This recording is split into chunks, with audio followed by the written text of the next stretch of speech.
الله أكبر الله أكبر الله أكبر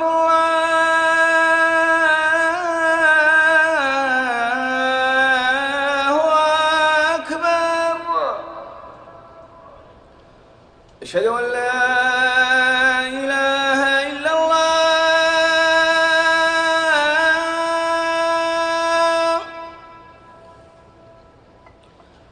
أشهد أن لا إله إلا الله.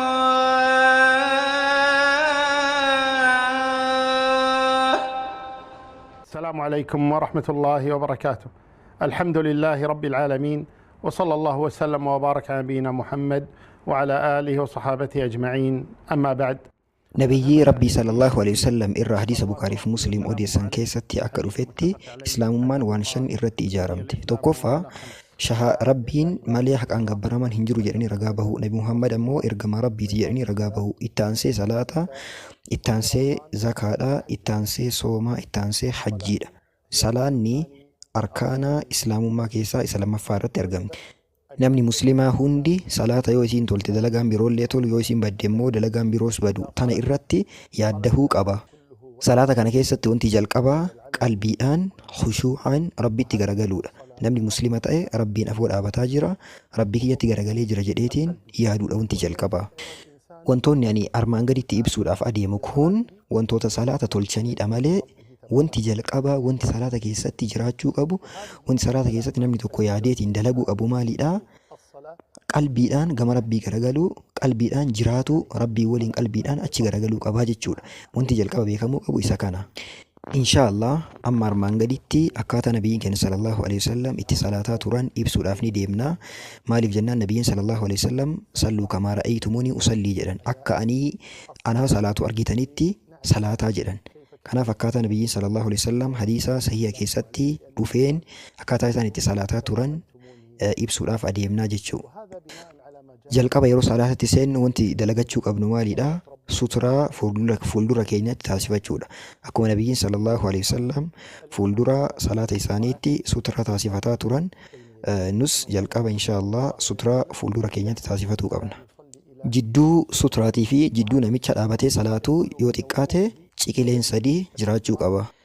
Akkasuma jidduu sujuudaatii fi jidduu suturaatti erga sujuuda godhan booda hanga re'een dabruu dandeettu takka taasisuun barbaachisaadha. Hangas takka jidduu san dhiifnaa jechuudha. Akkaataan salaataa baay'ee salphaadha. Akka nabiyyiin keenya sallallahu alaihi wasallam itti salaataa turanitti inshaallah ibsuudhaaf ni deemna. Of cinquudhaan maletti karaa salphaadhaan inshaallah ibsina. Inshaallah amma rabbiin qarqaarsifanneetiin haa eegallu. Jalqaba salaata keenyaa irratti wanti barbaachisu maalidha? Niyyaadha. Niyyaan iddoon isaa qalbiidha. Qalbii irra niyyatuu qabna. Maal niyyannaa? Akkamitti niyyannaa? Salaata kana rabbiif salaatuu heda ka jedhu niyyannaa. Dhiirris dubartiinis wanti salaatuuf dhufaniif erga rabbiif jecha ta'e niyyaa jechuun isuma kana rabbumaaf jecha salaatuuf dhufuu isaanii kanumatu niyyaadha jechuudha. Amma inshaallah jalqaba salaataatti seennaa. Qiblatti garagallee suturaan fuuldura keenya osoo jiru salaata akkamiin eegallaa? Allahu akbar jenneetiin harka keenya ol fuunee eegallaa. Qubbiin harkaa keenya yeroo harka keenya ol fuunee Allahu akbar jennu takkii ciqiletti qajeelaniitiin Allahu akbar jenna, takkii ammoo gurratti qajeelanii Allahu akbar jenna. Akkasumas yeroo harka keenya ol fuunu takkii gurraa fi ciqilee keenya ceekuu keenya jidduutti ol fuudhuu dandeenya. Lamaan keessaa kan barbaadanitti dalaguu ni danda'a. Namoonni gariin gurra isaanii tuqsiisanii Allahu akbar jechuudhaaf deemu. Kun immoo dogongoraa jechuudha. Takkii akkanatti gara gurraa, takkii akkanatti gara ceekuu, takkii ammoo walakkaa kan. Amma inshaallah akkaataa salaataa eegalaa. Amma inshaallah Allahu akbar jenneetiin itti seennaa. Harki keenya akkaataan itti kennu akkaataa armaan gadii kana harka mirgaa keenya kana ka bitaa san irra akkasii kennaa jechuudha. Akkaataan itti kennu akkasi. Namoonni gariin ni dogongoranii akkaataa kaa'umsaa kanarratti footoo san inshaallah yaaduu dandeettanii. Takki harka isaa ka mirgaa sana harka isaa ka bitaa sana akkasii itti gadi qabee hidheetiin qabuu danda'a. Takki ammoo ciqilee isaa kanarratti illee ciibsuu danda'a jechuudha. Allahu akbar jedhee itti seenee ergasii du'aa'ii istiftaahaa qara'utti seene yookaan du'aa'ii baniinsaa jechuudha. Du'aa'iin baniinsaa ka jedhamu hedduutu jiru. Du'aa'ii kanneen keessaa kan feeneen qaraanaa salaata keessatti illee salaata garii keessatti kaaniin qaraanaa salaata keessatti illee jijjiiruu dandeenya. Du'aa'ii istiftaahaa keessaa inni beekamaan Allahumma baa'id baynii wa bayna khaxaayaaya kama baa'adta bayna al-mashriqi wal maghrib Allahumma ighsil khaxaayaaya bil maa'i wal thalji wal barad isa jedhuudha. Ka barbaanneen jechuu dandeenya. Viidiyoon kanarratti hojjedhee ni jira inshaallah ilaaluu dandeettanii. Erga du'aa'ii san qara'e booda du'aa'ii ka barbaade qara'a achi booda a'uudhu billahi minash shayxaanir rajiim jechuu danda'a. Takki ammoo a'uudhu billahi samii'il aliimi minash shayxaanir rajiim. Ergasii bismillahir rahmaanir rahiim jedha. Erga isa geesse booda immoo alhamdulillahi rabbil aalamiin jedhee faatihaa qara'a. Suuraan faatihaa bismillahir rahmaanir rahiim alhamdulillahi rabbil aalamiin arrahmaanir rahiim maaliki yawmiddiin iyyaaka na'budu wa iyyaaka nasta'iin haga dhumaatti isa jiru saniidha jechuu. Suuraa kana qara'a. Jaalatamaan yeroo suuraa faatihaa kana qara'an aayaa tokko erga xumuranii booda dhaabataa aayaa kaanitti taraa aayaa tokko erga xumuran booda aayaa kaanitti taraa akkasii deemuudha jechuudha. Erga faatihaa xumuree booda aamiin jechuun barbaachisaadha. Aamiin jechuun du'aa'ii salaata kana keessatti kadhataa turre yaa rabbi nu awwaadhu jechuudha. Yoo aamiin illee hin jedhini salaanni sababa saniif hin baduu jechuudha. Garuu aamiin jechuun barbaachisaadha. Erga suuraa faatihaa qara'ee geesse booda suuraa biraa qara'uun jaalatamaadha. Rakaa jalqabaatii fi rakaa lammaffaa irratti jechuudha. Ka barbaade qara'an iddoo barbaadanii qara'an suuraa guutuu qara'anii takki ammoo aayaa wayii irraa muranii qara'anii akka barbaadanitti iddoo barbaadanii qara'anii jechuudha. Harka keenya immoo akkaataan itti kaa'annu takki qooma keenyarra kaayannaa takki garaa keenyarra takki ammoo garaadhaa gadi akka barbaannetti iddoo barbaanne kaa'uu dandeenya jechuudha. Kana keessatti karaan bal'aadhaa ni danda'ama jechumartu. Akkaataa harka kaatiinsaa keessatti nabiyyii irraa iddoo kana kaa'an kana malee hin ta'u jedheeti wanti dhufe hin jiru. Ka dhufe maalidhaa harka bitaa harka mirgaa harka bitaa irra kaa'an ka jedhu qofatu dhufe malee akkaataan harka itti kaayan iddoon kaayan iddoo kana malee hin ta'u wanti jedhu hin jiru. Hadiisni maraanuu dhufee jira marattuu dalaguu hin dandeenya jechuudha. Hanga dandeenyeen qalbii keenya gara rabbii achi garagalchinee faatihaas qaraanee suuraa biroollee itti daballee qaraanee harka keenya immoo kanatti kaanneetiin itti fufuu dandeenya. Hanga danda'ameen hiikkaa faatihaa qaraanuu kana qalbii keessa fidaatiin qalbii keessa yaadaatiin qara'uu qabna. Achi booda Allahu akbar jennee rukuu abuuna. Takbiiraan jalqabaa ka salaata ittiin seenni suni ruknii salaataa keessaa isa tokko. Maaliif jennaan nabiyyiin sallallahu alaihi wasallam hadiisa yoo dubbatan maal jedhanii wanti salaata kana banu takbiira ihraamaati. Wanti ammoo salaata kana keessatti waan biraa raawwatu haraama namarratti godhu takbiira isiisanii jedhan. Wanti ammoo halaala namaa godhu salaama yoo baafatanii jedhan. Yoo namni tokko salaama baafate waan biraa dalaguun isaaf eeyyamama waan ta'eef jechuudha. Itti aansee Allahu akbariin ruku'a ittiin buunu ni dhufti. Allahu akbar yoo jennu harka keenya ol fuudhuu qabna.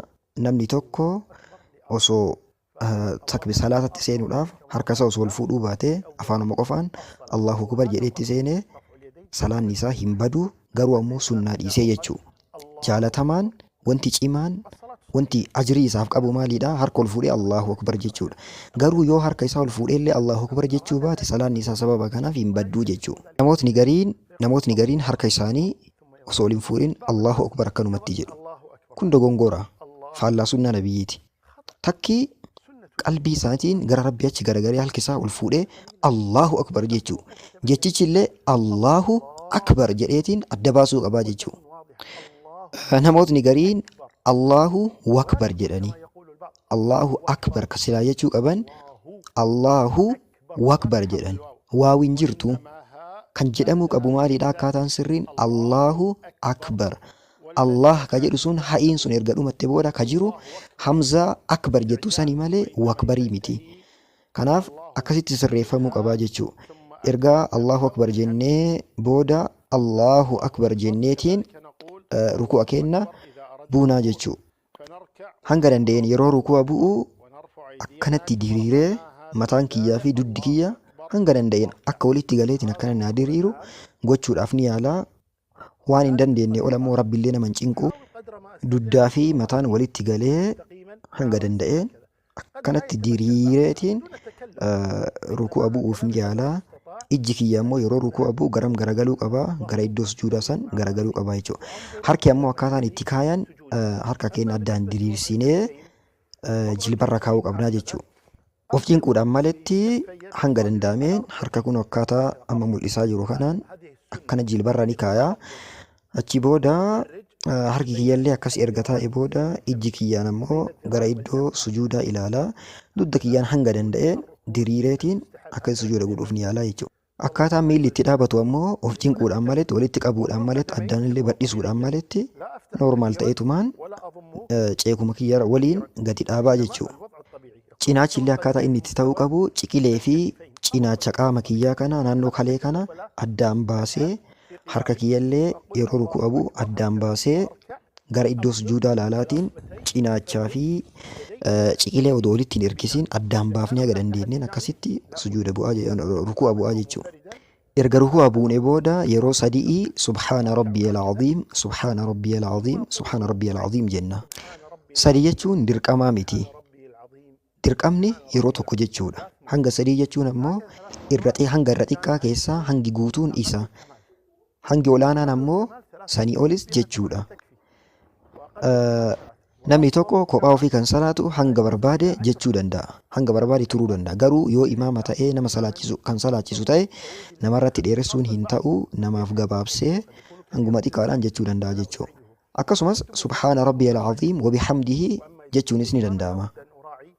Achi boodas subbuuxuun qudduusuun rabbul malaa'ikati warruux jedhanii itti dabalanii jechuun jaalatamaadha. Akkasumas subhaana dil jabaruuti wal malakuuti wal kibriyaa'i wal azamati jedhanii itti dabaluu jechuun kunniin hundi rabbiin guddisuu waan ta'eef hadiisa keessatti ruku'a keessatti rabbiin guddisaa waan jedhameef jecha ruku'a keessatti rabbiin akka barbaannetti guddisuu ni dandeenya jechuudha.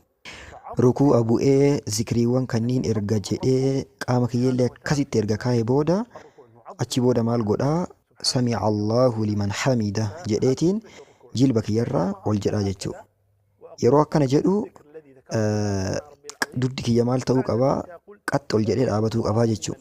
Sahaabaa nabiyyii keessaa Huzayfaa kan jedhamu nama tokko kan salaatu argee erga jilba qabatee achirraa ol jedhe booda osoo dugda isaa ol hin dhaabiin ka sujuudaaf gadi deemu argee. Achi booda erga inni salaata geesse booda waggaa meeqarraa akkanatti salaataa turtee jedheen. Namtichis waggaa 40 jedheen. Achi booda maal jedheen Huzayfaan ati hanga waggaa 40 guutuu hin salaannee jedheen. Maa jennaan salaata keessatti yoo jilbarraa ol jedhan dugdi qaxxi jedhetiin ol dhaabatuu qabaa jechuudha. Yoo akkas hin ta'in salaanni salaata jedhamee hin ilaallamu. Erga sami'a Allahu liman hamida jenne booda harka keenya eessa kenna? Akka osoo ruku'a hin bu'in dura ofirra kaa'aa turre ofirra kennama wayis gadi dhiifneetiin dhaabanna. Lachuuyyuu ni danda'ama. Nabiyyi irraa wanti akkana dalagaa jedhu hin dhufne.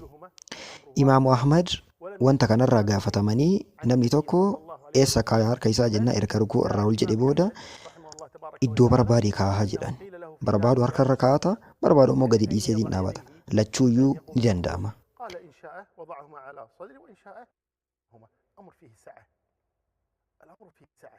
إما أن يعيدهما كما كان قبل الركوع وإما أن يسدي لهما ولا يتشدد الإنسان في هذا الأمر. Erga sami'a Allahu liman hamida jedhe booda harka kiyya ol fuudha. Harka ol fuudhuun yeroo sadii argamee jira jechuudha salaata kana keessatti.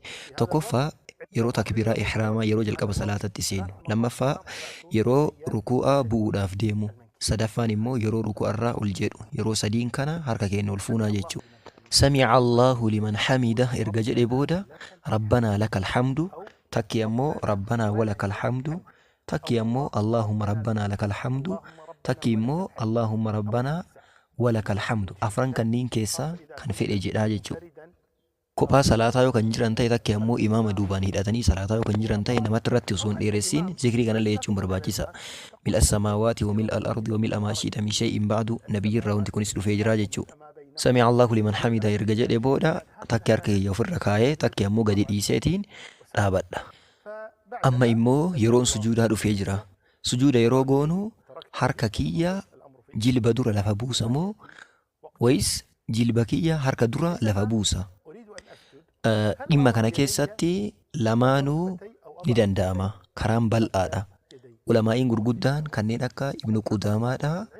Ijmaa'a yookaan waliigaltee ulamaa'iidha. Kunis akka danda'amu lamaanuu akka danda'amu fidanii jiranii jechuudha. Kanaaf lachanuu ni danda'ama. Fakkeenya osoo yeroo sujuuda bu'u osoo jilba kiyya akkana durseetiin bu'e takkii ammoo harka osoo durseetiin bu'e lamaanuu ni danda'ama jechuudha. Kallattii ragaa yoo ilaalu inni caalaan akka kiyyatti harka jilba dursaniitiin bu'uu ta'us garuu ulamaa'iin gurguddaan kanneen akka Ibnu Taymiyyaa kanneen akka Nawaawiidhaa ulamaa'iin biroos lamaanuu ni danda'ama. Lamaan keessaa namni tokko kan fedheenis yoo dalage akka fedheen yoo bu'e ni danda'ama ka jedhu bal'isanii ibsanii jiran. Ulamaa'ii keessaa namni jalqaba jilbaan bu'utu dirqama takki ammoo harkaan bu'utu dirqama namni jedhe Ibnu Hazmi aalima jedhamu malee namni biraa hin jiru. Kanaaf karaan kunis ni danda'ama karaan kunis ni danda'ama jechuudha. Kanaaf sababa kanaaf jedhanii khilaafa yookaan wal dhabdee uumuun barbaachisaadha miti jechuudha.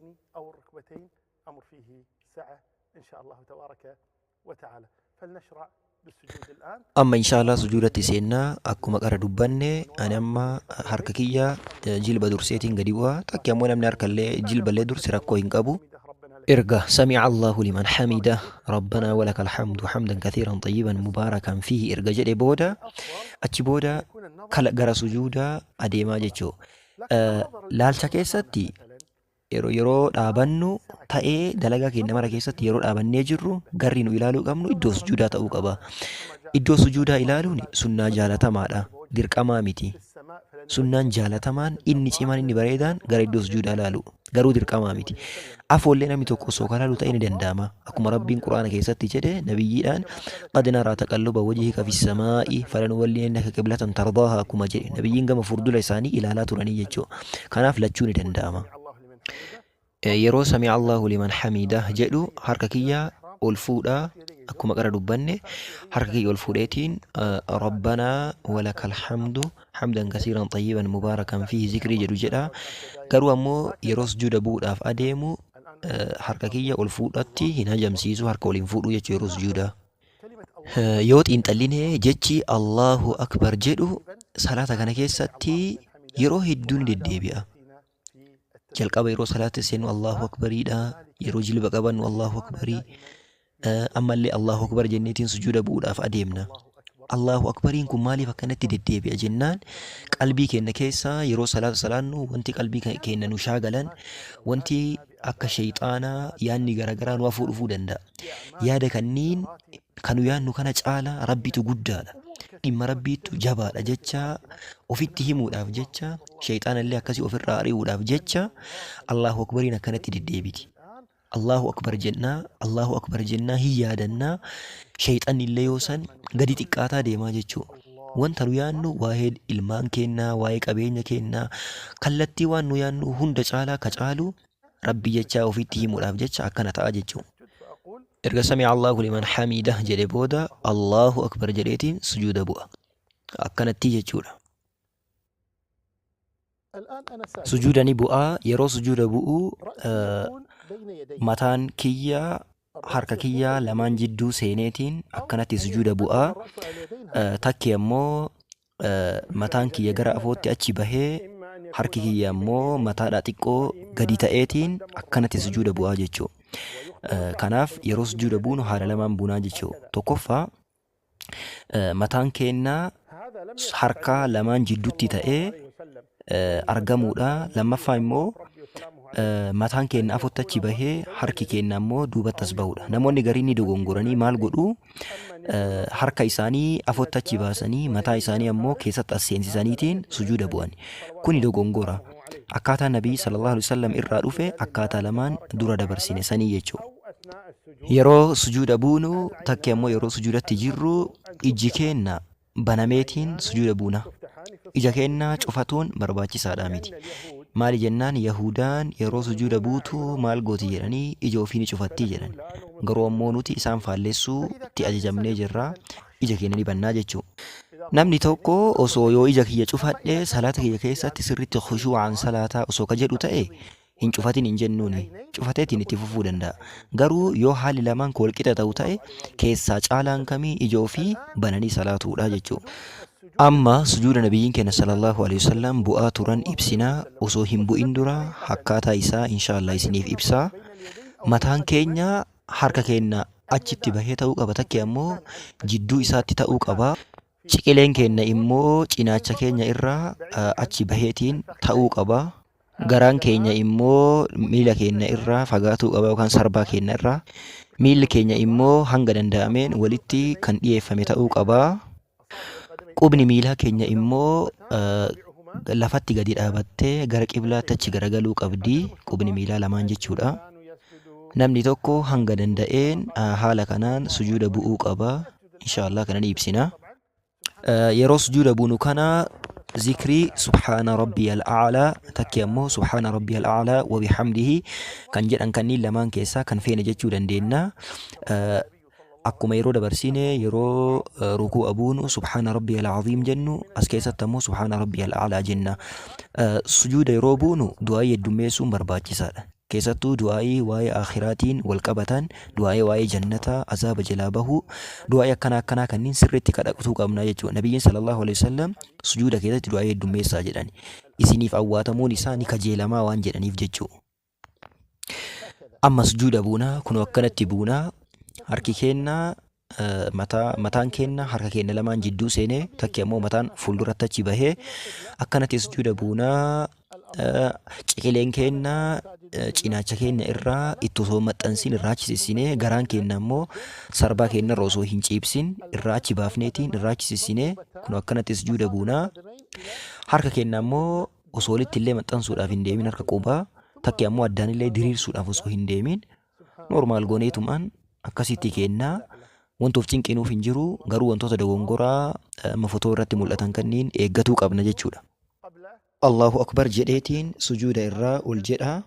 Erga Allahu akbar jedhee sujuuda irraa ol jedhe booda dugda kiyya akkanatti ol dhaaba. Akkaataan teessuma miilaa immoo luka bitaa afeetiin irra ciisa. Luka mirgaa immoo ni dhaaba. Akkanatti jechuudha. Luka bitaa ni afnaa, luka mirgaa immoo dhaabnee qiblatti achi garagalchina. Jidduu sujuuda lamaaniitti osoo miila lamaan akkanatti dhaabanillee kan salaatan ta'e rakkoo hin qabu. Osoo miila lachuu kan mirgaatiif kan bitaallee afeetiin kan irra taa'u ta'e akkanatti illee rakkoo hin qabu. Teessumni dhorkamaa ta'e isa amma fotoo irratti agartan kana yoo akkanatti taa'an qofa dhorkamaa ta'a jechuudha. Namni tokko osoo afarachatti deebi'ee miila isaa akkanatti kaa'ee kan taa'us ta'e akkanatti illee rakkoo hin qabu jechuun ni danda'ama akkanattis. Garuu inni sunnaa ta'u inni jaalatamaan inni bareedaan maalidha? Luka bitaa afanii luka mirgaa immoo dhaabaniitiin akkasitti taa'u jechuudha. Ka bitaa irra taa'anii ka mirgaa immoo dhaabuudha. Inni jaalatamaan inni sunnaan isa. Akkaataan harki itti taa'u ammoo harki lamaan akkasitti osoo walitti hin qabin sarbaarrallee kaa'uu dandeenya takki ammoo jilbarrallee kaa'uu dandeenya. Jidduu teennu kana akkatti maal jenna? Rabbi ighfirlii jenna. Takki ammoo rabbi ighfirlii warhamnii wa'aafinii jennee hanga xumuraa deemnaa jechuudha. Lamaan keessaa kan barbaanneen jechuu dandeenya. Lamaanuu nabiyyi irraa sallallahu alaihi wasallam dhufanii jiran.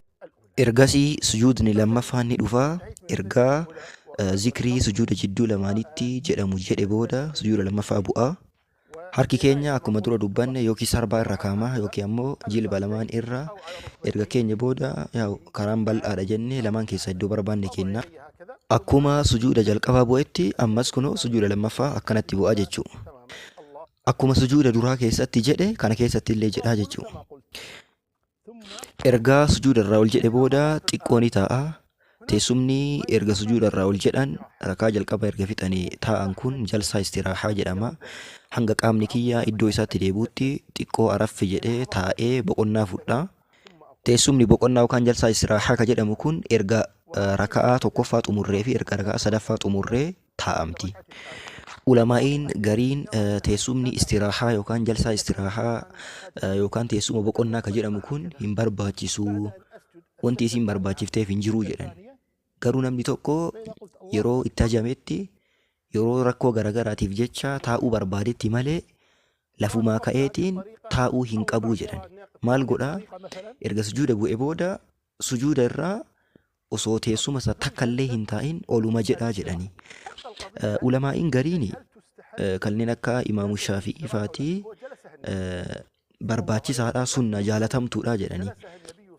Ulamaa'iin gariin ammoo nabiyyiin sallallahu alaihi wasallam taa'an jedhameetiin jalsaa istiraahaa kana taa'an jedhamee ka dhufe booda umrii isaaniitti yeroo maanguddooman waan itti haajamaniif jecha waan barbaadaniif jecha taa'an malee teessumaa fi miti jedhanii karaan bal'aadha kana keessattis. Namni fedhe haa taa'u, namni fedhe haa dhiisu. Kanaaf jecha khilaaf wal gidduutti uumuun barbaachisaadha miti. Ergasii gara rakaa lammaffaatti ol jedha. Yeroo gara rakaa lammaffaatti ol jedhu Allahu akbar jedheetiin harka kiyya akkuma dura harka bitaa irra harka mirgaa kaahe harka bitaa irra harka mirgaa ni kaayaa. Yoo fedhe a'uudhu billahi minash shayxaanir rajiim bismillahir rahmaanir rahiim jedhee suuraa faatihaa qara'uudhaan itti fufaa. A'uudhu billahi minash shayxaanir rajiimii ulamaa'iin hedduun rakaa jalqabaa qofa keessatti miti rakaa ittaantu keessatti illee barbaachisaadha jedhanii ulamaa'iin hedduun akkas jedhanii yoo bismillah a'uudhu billahi minash shayxaanir rajiim jechuullee baadhe rakkoo hin qabu. Garuu a'uudhu billahi minash shayxaanir rajiim jennee bismillahir rahmaanir rahiim jennee suuraa faatihaa qaraanee suuraa biroollee akka nama duubaa irratti hin dheeressinetti qaraanee itti daballee tashahudaaf gadi deemnaa. Allahu akbar jennee jilba qabannaa achiin irraa ol jennaa achiin sujuuda ni buunaa sujuuda irraallee ol jennaa mallee sujuudatti deebinaa jidduu kana tashahuda teenna yookaan attahiyyaata teennaa jechuudha. Salaatota amma dabarsine sanniin keessatti. Sujuuda lammaffaa erga xumure booda itti aansee tashahuda yookaan attahiyyaata taa'uudhaaf jedheetiin gadi bu'a. Attahiyyaata akkaataan itti teennu akkaatama jidduu sujuuda lamaaniitti yeroo rabbi ghfirli jennu san teenne sanitti teenna. Akkaatama saniin teenna. Miila kiyya isa bitaa san afee miila mirgaa ammoo akkanatti dhaabee ka bitaa san irra gadi taa'a. Teessumni attahiyyaataa fi teessumni jidduu sujuuda lamaanii waan tokko irratti garaagarummaa ni qabu. Innis maalidha? Yeroo attahiyyaataaf teennu harki keenna ka bitaa akkuma jirutti taa'a. Ka mirgaa ammoo waan biraatiin shaagalamee jira. Innis maalidha? Harki keenna qubni abbuudduu jedhamuu fi qubni jidduutti argamu sun walitti hidhamanii qubni arrabsituu jedhamtu ammoo yookaan sabbabaata jedhamtu ni akeekti. Hadiisa garii keessatti nabiyyi sallallahu alaihi wasallam harka isaanii ni maranii jetteetiin ka dhufte ni jirti. Hadiisni sun daciifa. Harka maal godhanii quba isaanii arrabsituu yookaan sabbabaata jedhamtu saniin ni akeekanii jechuudha. Akkana walii hidhamee qubni lamaan kun ammoo achi akeekaa jechuudha. Ijji keenna garam ilaaluu qabaa? Gara iddoo qubbiin kanniini ilaaluu qabaa jechuudha. Ergasii attahiyyaata nabiyyiin sallallahu alaihi wasallam jedhaa turan jennaa innis kan armaan gadiiti. التحيات لله والصلوات والطيبات السلام عليك أيها النبي ورحمة الله وبركاته السلام علينا وعلى عباد الله الصالحين أشهد أن لا إله إلا الله وأشهد أن محمدا عبده ورسوله. Akkaataa kanaan attahiyyaata jalqabaa irraa xumurree jirraa jechuudha. Salaatni yoo salaata abbaa afurii yookaan abbaa sadii taate raka'aa itti aantuuf rakaa sadaffaadhaaf ol kaanaa. Mee salaata kana akka salaata zuhuriitti haa ilaallu. Amma Allahu akbar jedheetiin akkanatti ol dhaabadhaa. Amma yeroo rakaa sadaffaadhaaf ol ka'u kana harka ol fuudha. Harka ol fuudheetiin Allahu akbar jedhee dhaabadhaa jechuudha. Yeroo kam harka kiyya ol fuudha. Yeroon harka ol fuunu ulamaa'iin gariin akka jedhanitti yeroo teessumatti jirru osoo bakka teennu jirru iddoo teennurraa harka keenya Allahu akbar jennee harka ol fuunee achi booda ol dhaabannaa jedhan ulamaa'iin gariin akkana jedhan. Ulamaa'iin gariin ammoo maal jedhanii ergaa ka'eetiin ol dhaabadhe booda harka kiyya ol fuudhee Allahu akbar jedhaa jedhan. Akkaataa hundattuu harka keenya ol fuudhuun yeroo salaata kana keessatti yeroo afur ta'ee jira jechuudha. Jalqaba yeroo salaatatti seennu harka keenya ol fuunaa itti aansinee jilba qabachuudhaaf Allahu akbar jenneetiin jilba qabannaa achi booda fuunaa achi booda yeroo attahiyyaata irraa ol kaanus harka ol fuunaa jechuudha yeroo afur. Itti aansinee rakaa sadaffaadhaaf salaata eegallaa. Rakaan sadaffaanillee akkuma rakaa jalqabaati. Rakaan arfaffaanillee akkuma rakaa jalqabaati. Salaata keenya akkana itti fufnaa. Itti aansinee attahiyyaata xumuraattu dhufa. Rakaa arfaffaa xumura irratti erga sujuuda lammaffaa sujuuda xumuraa yookaan sujuuda lammaffaa erga buune booda achi booda sujuuda erga buunee irraa ol jenne booda tashahuda yookaan attahiyyaata teennaa. Akkaataan attahiyyaata itti teennus akkaataa armaan gadii kanaa Attahiyyaata xumuraa keessatti akkaataa lamaan teenna. Innis tokkoffaa teessumni kiyya lafatti gadi maxxanee lunni kiyya immoo dhaabatee kan mirgaa jechuudha akkasitti taa'uudha. Akkaataan kun akkaataa sirritti beekamaa ta'edha nabiyyi keenya irraa sallallahu alaihi wasallam.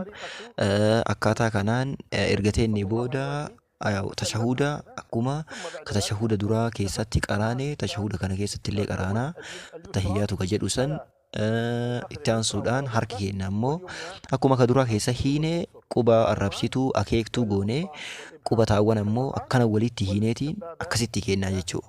Akkuma ka duraa keessatti dalagne kana keessatti illee dalagna.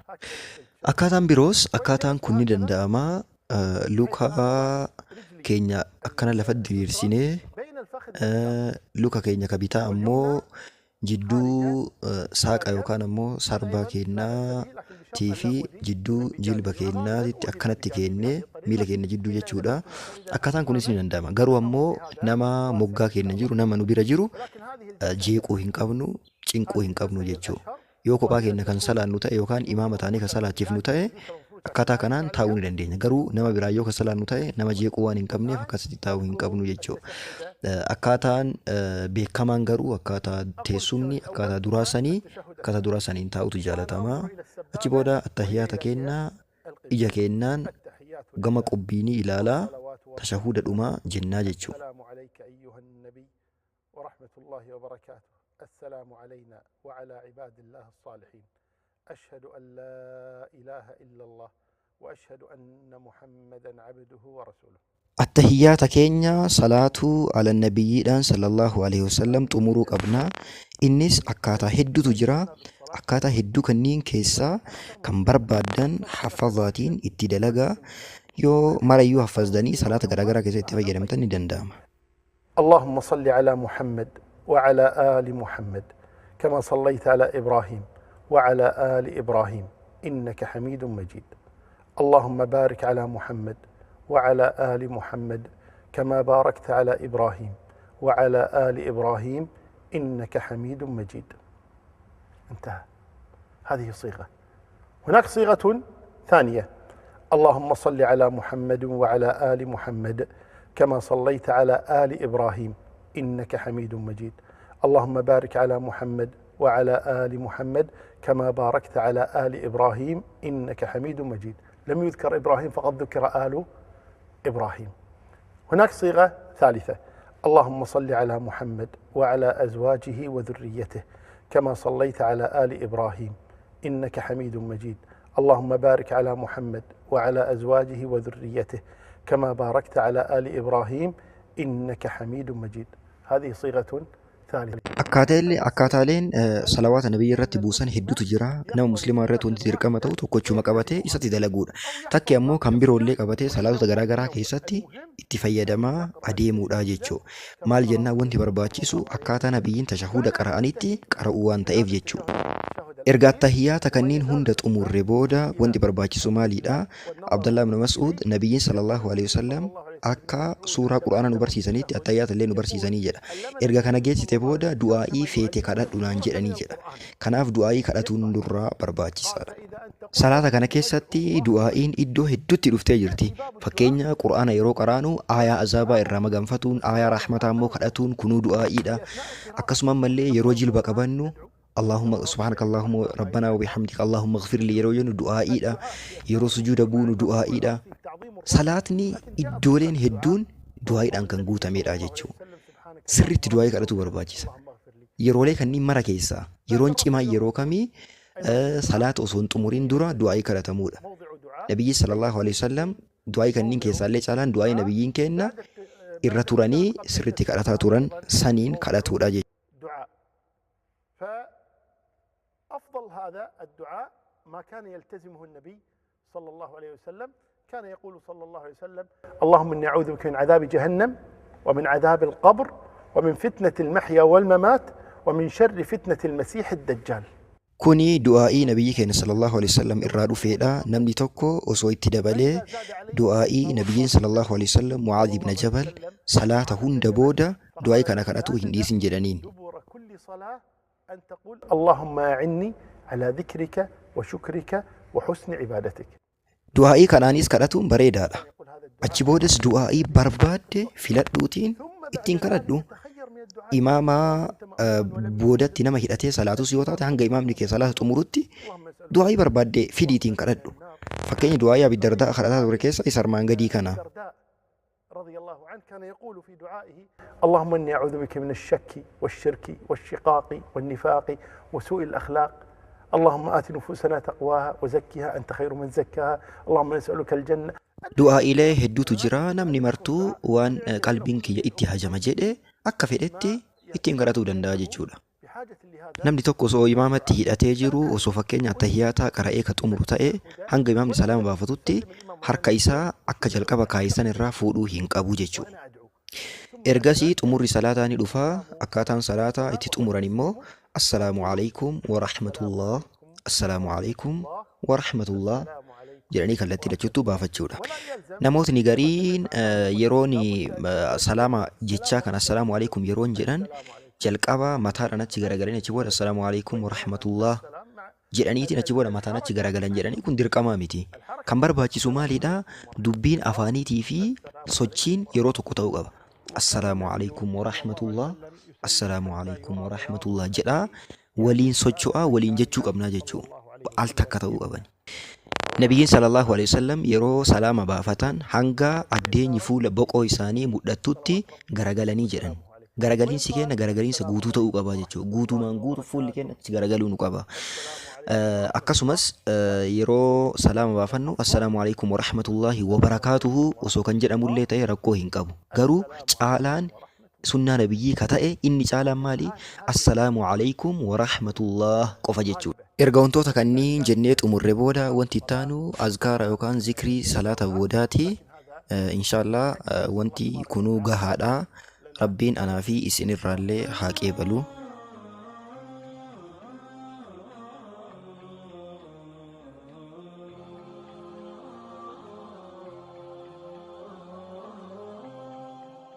الله أكبر.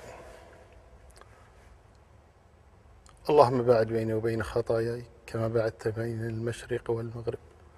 اللهم نقني من خطاياي كما ينقى الثوب الأبيض من الدنس. اللهم اغسلني من خطاياي بالثلج والماء والبرد. أعوذ بالله من الشيطان الرجيم. بسم الله الرحمن الرحيم. الحمد لله رب العالمين الرحمن الرحيم مالك يوم الدين إياك نعبد وإياك نستعين اهدنا الصراط المستقيم صراط الذين أنعمت عليهم غير المغضوب عليهم ولا الضالين آمين. بسم الله الرحمن الرحيم. إذا زلزلت الأرض زلزالها وأخرجت الأرض أثقالها وقال الإنسان ما لها يومئذ تحدث أخبارها بأن ربك أوحى لها يومئذ يصدر الناس أشتاتا ليروا أعمالهم فمن يعمل مثقال ذرة خيرا يره ومن يعمل مثقال ذرة شرا يره. الله أكبر. سبحان ربي العظيم سبحان ربي العظيم سبحان ربي العظيم سبحان ذي الجبروت والملكوت والكبرياء والعظمة سبحان ذي الجبروت والملكوت والكبرياء والعظمة سبحان ذي الجبروت والملكوت والكبرياء والعظمة. سمع الله لمن حمده. اللهم ربنا لك الحمد حمدا كثيرا طيبا مباركا فيه ملء السماوات وملء الأرض وملء ما بينهما وملء ما شئت من شيء بعد. الله أكبر. سبحان ربي الأعلى سبحان ربي الأعلى سبحان ربي الأعلى. اللهم إني أسألك الجنة وما قرب إليها من قول وعمل. الله أكبر. رب اغفر لي رب اغفر لي رب اغفر لي رب اغفر لي. الله أكبر. سبحان ربي الأعلى سبحان ربي الأعلى سبحان ربي الأعلى. اللهم اغفر لي ذنبي كله دقه وجله علانيته وسره، ما علمت منه وما لم أعلم.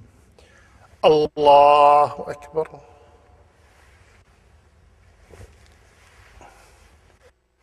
أعوذ بالله من الشيطان الرجيم. بسم الله الرحمن الرحيم. الحمد لله رب العالمين، الرحمن الرحيم، مالك يوم الدين، إياك نعبد وإياك نستعين، اهدنا الصراط المستقيم، صراط الذين أنعمت عليهم غير المغضوب عليهم ولا الضالين، آمين. إذا جاء نصر الله والفتح ورأيت الناس يدخلون في دين الله أفواجا فسبح بحمد ربك واستغفره إنه كان توابا. الله أكبر. سبحان ربي العظيم، سبحان ربي العظيم، سبحان ربي العظيم، سبحان ربي العظيم، سبحان ربي العظيم، سبحان ربي العظيم. سمع الله لمن حمده. اللهم ربنا لك الحمد حمدا كثيرا طيبا مباركا فيه، ملء السماوات وملء الأرض وملء ما بينهما وملء ما شئت من شيء بعد. الله أكبر. سبحان ربي الأعلى، سبحان ربي الأعلى، سبحان ربي الأعلى. اللهم اغفر لي، اللهم اغفر لي، اللهم اغفر لي. الله أكبر. رب اغفر لي، رب اغفر لي، رب اغفر لي، رب اغفر لي، رب اغفر لي، رب اغفر لي. الله أكبر. سبحان ربي الأعلى، سبحان ربي الأعلى، سبحان ربي الأعلى. اللهم إنك عفو كريم تحب العفو فاعف عنا. اللهم إنك عفو كريم تحب العفو فاعف عنا. اللهم إنك عفو كريم تحب العفو فاعف عنا. الله أكبر. التحيات لله والصلوات والطيبات. السلام عليك أيها النبي ورحمة الله وبركاته. السلام علينا وعلى عباد الله الصالحين. أشهد أن لا إله إلا الله وأشهد أن محمدا عبده ورسوله. الله أكبر. أعوذ بالله من الشيطان الرجيم. بسم الله الرحمن الرحيم. الحمد لله رب العالمين، الرحمن الرحيم، مالك يوم الدين، إياك نعبد وإياك نستعين، اهدنا الصراط المستقيم، صراط الذين أنعمت عليهم غير المغضوب عليهم ولا الضالين، آمين. الله أكبر. سبحان ربي العظيم، سبحان ربي العظيم، سبحان ربي العظيم. سبوح قدوس رب الملائكة والروح، سبوح قدوس رب الملائكة والروح، سبوح قدوس رب الملائكة والروح. سمع الله لمن حمده. اللهم ربنا لك الحمد حمدا كثيرا طيبا مباركا فيه، ملء السماوات وملء الأرض وملء ما بينهما وملء ما شئت من شيء بعد. الله أكبر. سبحان ربي الأعلى، سبحان ربي الأعلى، سبحان ربي الأعلى. اللهم إني أسألك الجنة وأعوذ بك من النار. اللهم إني أسألك الجنة وأعوذ بك من النار. اللهم إني أسألك الجنة وأعوذ بك من النار. الله أكبر. رب اغفر لي وارحمني وعافني واهدني وارزقني واجبرني. الله أكبر. سبحان ربي الأعلى، سبحان ربي الأعلى، سبحان ربي الأعلى.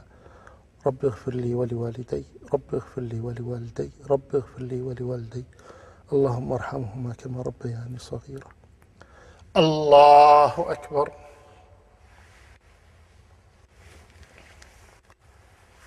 أعوذ بالله من الشيطان الرجيم. بسم الله الرحمن الرحيم. الحمد لله رب العالمين، الرحمن الرحيم، مالك يوم الدين، إياك نعبد وإياك نستعين، اهدنا الصراط المستقيم، صراط الذين أنعمت عليهم غير المغضوب عليهم ولا الضالين آمين. الله أكبر. سبحان ربي العظيم، سبحان ربي العظيم، سبحان ربي العظيم. سبوح قدوس رب الملائكة والروح، سبوح قدوس رب الملائكة والروح، سبوح قدوس رب الملائكة والروح. سمع الله لمن حمده. اللهم ربنا لك الحمد حمدا كثيرا طيبا مباركا فيه، ملء السماوات وملء الأرض وملء ما بينهما وملء ما شئت من شيء بعد. الله أكبر.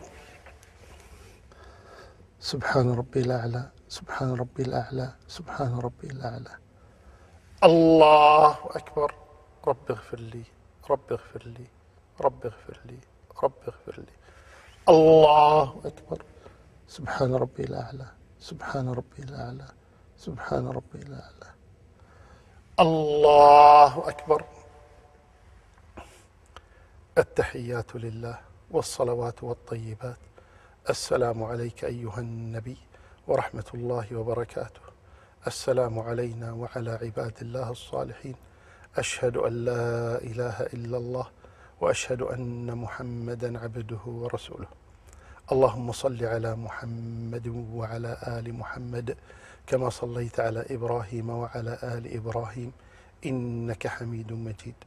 اللهم بارك على محمد وعلى آل محمد كما باركت على إبراهيم وعلى آل إبراهيم إنك حميد مجيد.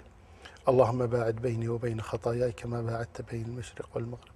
اللهم إنك عفو كريم تحب العفو فاعف عنا. اللهم إنك عفو كريم تحب العفو فاعف عنا. اللهم إنك عفو كريم تحب العفو فاعف عنا. اللهم إني أعوذ بك من عذاب جهنم ومن عذاب القبر ومن فتنة المحيا والممات ومن شر فتنة المسيح الدجال. اللهم أعني على ذكرك وشكرك وحسن عبادتك. السلام عليكم ورحمة الله. السلام عليكم ورحمة الله. استغفر الله، استغفر الله، استغفر الله. اللهم أنت السلام منك السلام، تباركت يا ذا الجلال والإكرام. لا إله إلا الله وحده لا شريك له، له الملك وله الحمد على كل شيء. اللهم لا مانع لما أعطيت ولا معطي لما منعت ولا ينفع ذا الجد منك الجد. سبحان الله، الحمد لله، الله أكبر. سبحان الله، الحمد لله، الله أكبر. بقي أن نعرف أن الصلاة لها شروط وأركان، واجبات وسنن، وأيضا أن نعرف أن فيما مر من صفة الصلاة أن الرجال والنساء في هذا سواء. كل ما ذكرت من صفة الصلاة من قيام أو ركوع أو سجود أو جلوس إلى ختام الصلاة، المرأة والرجل في هذا سواء، والله أعلى وأعلم.